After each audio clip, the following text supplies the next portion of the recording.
Le 22 octobre 1797, au parc Monceau, à Paris, un homme a sauté en parachute pour la première fois de l'histoire. Cet homme, c'est l'aéronaute français André-Jacques Garnerin. Ce saut est resté dans les annales grâce à l'astronome Jérôme Lalande qui était présent par hasard ce jour-là. D'après ses écrits, Garnerin est monté dans une nacelle attachée à un ballon rempli d'hydrogène. La nacelle s'est élevée jusqu'à une hauteur d'environ 700 mètres. C'est là que Garnerin a coupé la nacelle du ballon, entraînant sa chute. Au-dessus d'un public angoissé, le parachute de toile, attaché à la nacelle, se déploie et freine la descente de Garnerin. Cependant, celui-ci n'est pas hors de danger, car la nacelle se met à osciller violemment. Garnerin s'en sortira, finalement, avec une entorse à la cheville. Plus tard, pour régler le problème des oscillations, Lalande conseillera à Garnerin de découper un trou au sommet de son parachute. Ce type de trou existe toujours au sommet des parachutes circulaires et se nomme la cheminée. Et à quoi ça sert ? Patience. Tout d'abord, voyons comment fonctionne un parachute. Pour freiner lors d'une chute, il faut qu'une force s'oppose à la gravité pour maintenir la vitesse de l'objet constante. Cette force, qu'on appelle la traînée, apparaît dès qu'un objet est en mouvement dans l'air.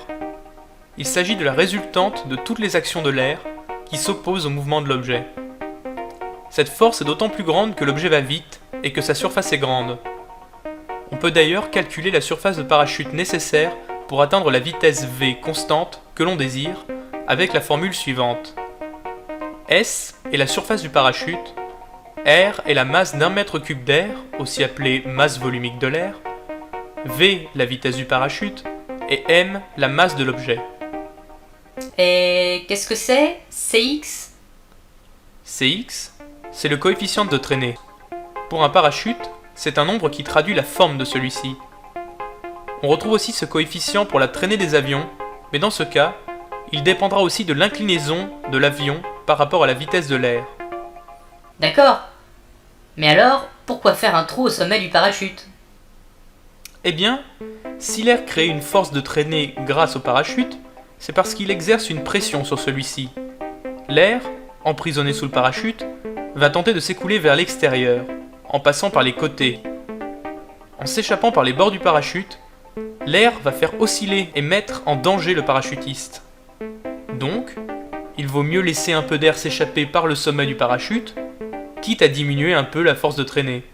Une petite minute. Y a quelque chose qui va pas dans ton histoire ? Ah bon ? Et qu'est-ce qui ne va pas ? Si le parachute ne fait que créer une force de traînée qui s'oppose à la vitesse de l'objet, comment les parapentes font-ils pour s'envoler ? Eh bien, nous verrons ça au prochain épisode.